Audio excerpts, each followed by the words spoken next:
What is up, everybody? Shauna D Man here, and welcome back to the channel. Hope you guys are doing great. Hope you guys had yourselves a great week, depending on when you're watching this. So, I'm very excited. I'm very excited because if you've been around the channel long enough, I have talked about this game um, a little bit. I think there's like two different occasions where we've talked about this game, but the upcoming Halloween 2026 game, which I think is set to drop either in August or September.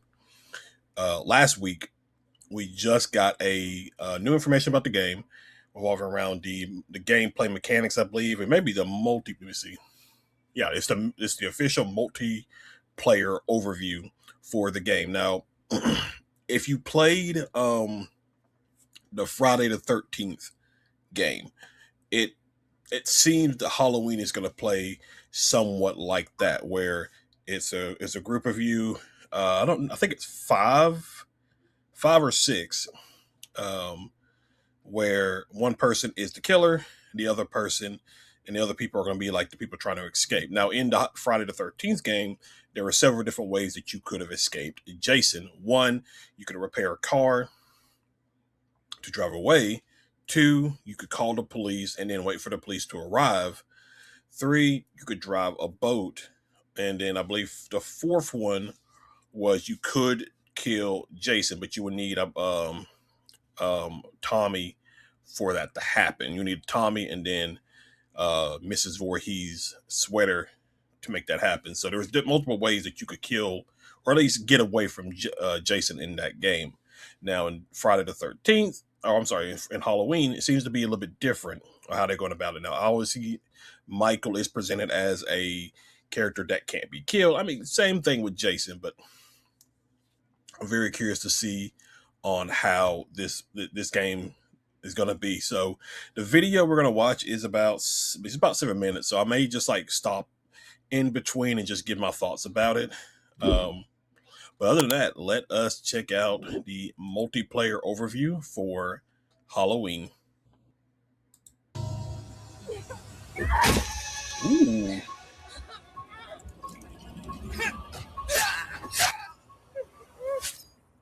I'm very excited. This looks so good. Multiplayer. I saw somebody on Twitter talk about, oh, this game looks terrible. Shut up.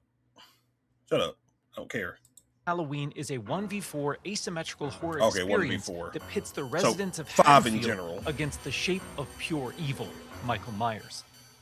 In this quintessential slasher simulator, our playable cast of civilian characters desperately attempt to save their neighbors and themselves from the omnipresent boogeyman, while Michael fixates on stalking and slaying his targets. Oh my gosh. Halloween provides familiar elements fans of the genre know and love. I really hope what they do is have creative ways of how, I mean, we just saw a little bit right there where it looks like Michael had burned either an NPC or a character player's face on the stove. I hope there's like just different unique ways that Michael can kill you. I don't remember if Friday the 13th had that. I think there was some killing animations. I don't fully remember what those were. And then another thing I hope we get, I don't know if they'll talk about it in this video, but something I hope we get is, are there going to be like different looks for Michael? Are we going to get like obviously the original Halloween look? Are we going to get the Rob Zombie's Halloween look? You see what I'm saying? I wonder if we're going to get anything like that. But we're incredibly excited to pull back the curtain and unveil more details that demonstrate our commitment to delivering our most robust, dynamic, and terrifying multiplayer offering yet. Michael Myers is a creeping, methodical killer, and on Halloween night, Haddonfield becomes his hunting ground.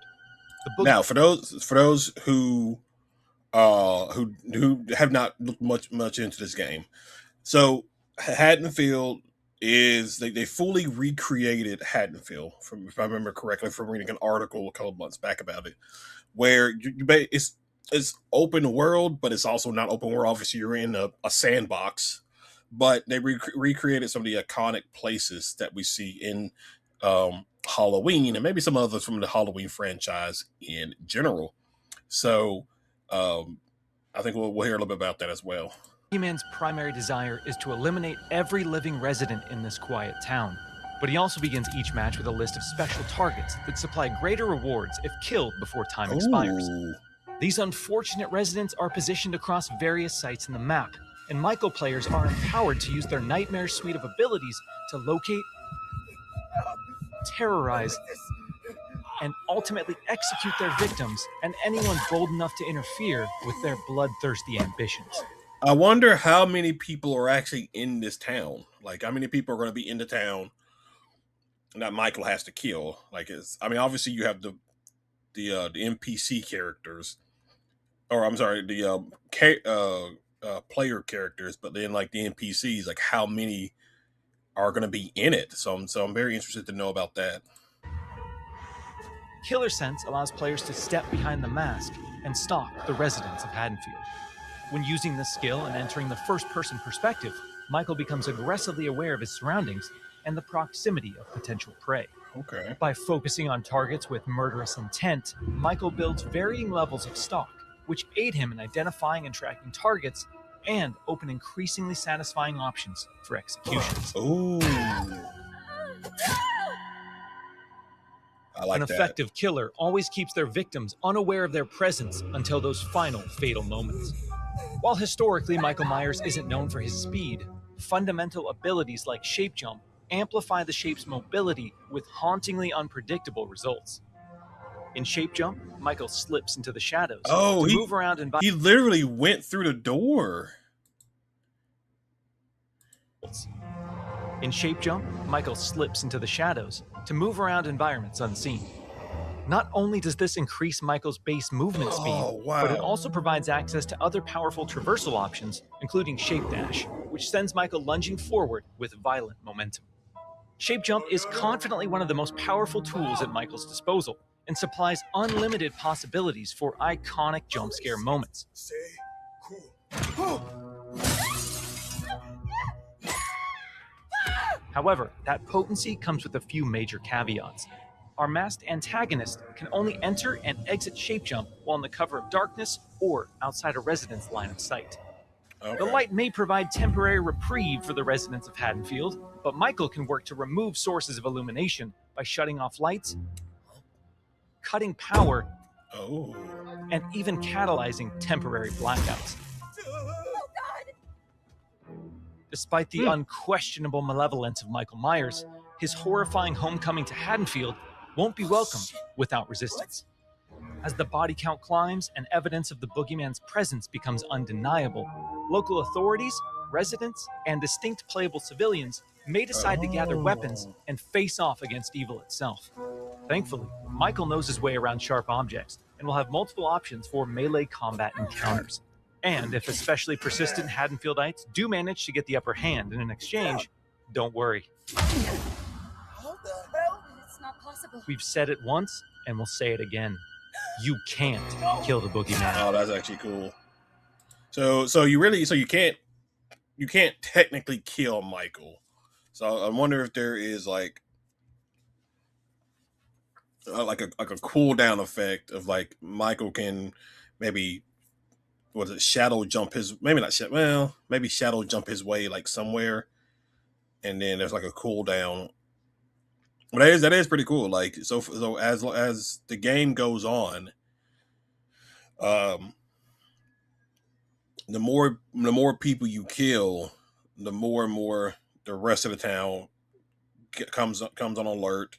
Police are called and like things like that. So that's pretty good. So I like the killing where your shadow jump. Obviously, you got to be in shadows. So being able to utilize turning off lights, cutting the power, that is going to be very useful. I mean, so far from the multiplayer standpoint, I really like what I'm seeing. So, while Michael swiftly endeavors to turn Haddonfield into a graveyard, our heroic group of civilian characters desperately attempts to save their neighbors and escape the boogeyman's bloodthirst. As a civilian, it's up to you to find fellow Haddonfield residents, convince them of his malicious intent, and guide them safely to one of several possible randomized escapes located around the map before they meet an untimely end. This distinctive cast of playable civilian characters each comes equipped with unique stats, special traits, and signature personalities. Okay. To ensure no two matches of Halloween play out the same, our team has constructed a vast playground of possibilities in Haddonfield, Ooh. offering civilians a multitude of diverse gameplay systems to aid. So what is that? Silver Tongue, Wound Mender, Iron Ankles. Okay. them in achieving their objectives and surviving the night. As civilians navigate these environments, they'll uncover points of interest, revealing resident NPCs, lootable containers, hiding places, telephones, possible escape routes, and more. Thoroughly and cautiously exploring your surroundings could very well mean the difference between life and death. And when death comes to your little town, it's probably not a bad idea to head to your neighbors and contact the local authorities. Civilians are tasked with tracking down surviving residents and warning them of the looming threat. Successful conversations with residents can permit civilians to request additional calls to police, commands to find secure hiding places, or companionship as they navigate the formerly peaceful streets of Haddonfield. Should we stick together? Maybe we're better. Okay, so follow me, hide, call for help, and then it looks like the timer. There's a timer up top, so that's that. So I wonder what maybe. I wonder how many minutes per match, and it looks like you've got these three here on the left. Those are the, I guess for Michael, those are the ones you want to target because they give you the most benefit. And then 1, 2, 3, 4, 5, 6, 6 regular residents. I guess I think that's what that is. But you got dialogue options. So what is this on the left? Help residents escape. Yeah, so save your friends, Jennifer, Tanya, and Rachel. Those are the ones where Michael is going to try to go and get for the extra bonus and stuff, and then find a way to escape.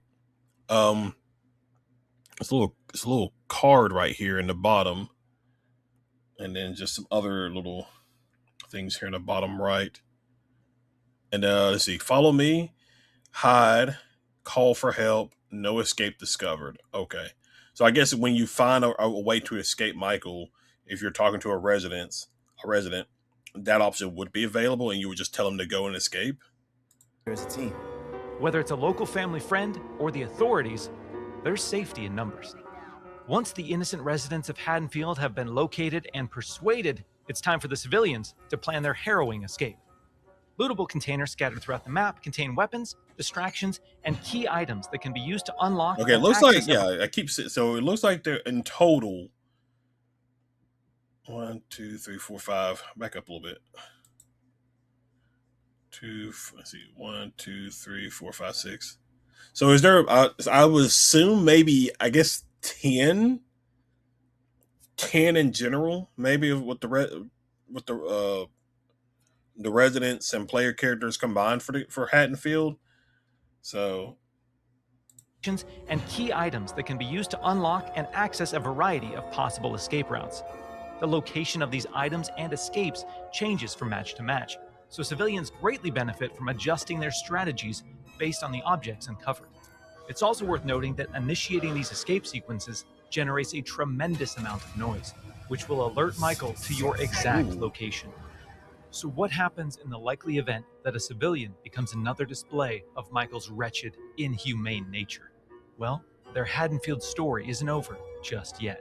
Even in death, they can support their friends and even return as a sheriff's deputy or the unrelenting Dr. Loomis. Once they've re-emerged upon the streets of Haddonfield, they can cooperate with the remaining civilians and... So basically, to go back to Friday the 13th, it had that same kind of feature as well, where if you were able to call Tommy in time, if somebody died, somebody had the opportunity to get Tommy and they would come back as that character.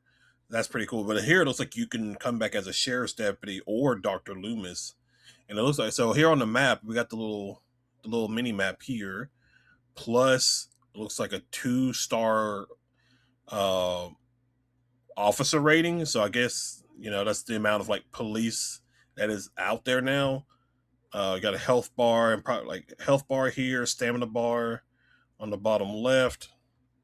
And then on the bottom right, So that's what that is like items that you find. Okay, so like flashlight. Looks like the police, the sheriff's deputy has a rifle as well. Okay, okay.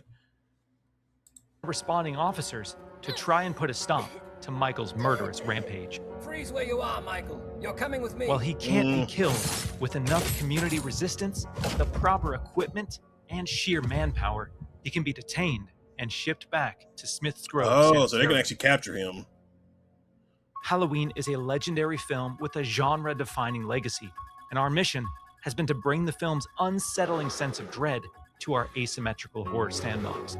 By empowering players to control the tension and stage the scares, we're building a multiplayer experience designed with replayability at the forefront. We'll have more details to share regarding character progression, character traits, customization, proximity chat, and more thrilling gameplay features in the coming months. But we can't wait for all of you to join us when Halloween launches on September 8th, 2026. Oh, it is September. Oh, I'm so excited. Which I've already had that wish listed for a while.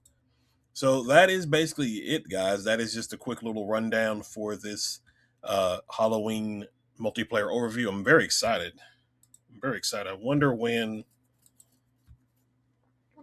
I don't think a price has been set yet. Let me look at my Steam, because I've had this wish listed for a while.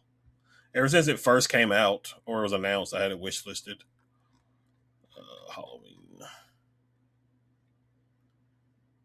No, so they haven't added anything yet. So nothing yet. Let me see if there's anything on the website.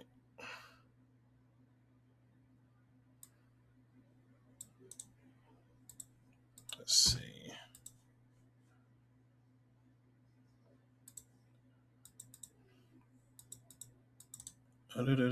No, I didn't mean to do that. Oh, actually, no, this is fine.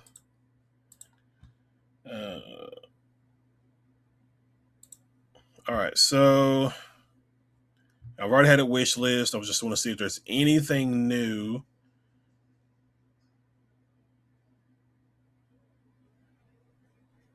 What's this?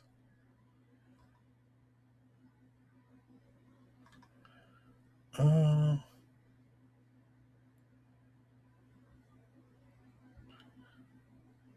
okay. That's something else. Okay, so nothing else so far on the website. I just wanted to double check because I haven't looked at the website since. Because the first thing that came out where I talked about it was back August 25th of last year.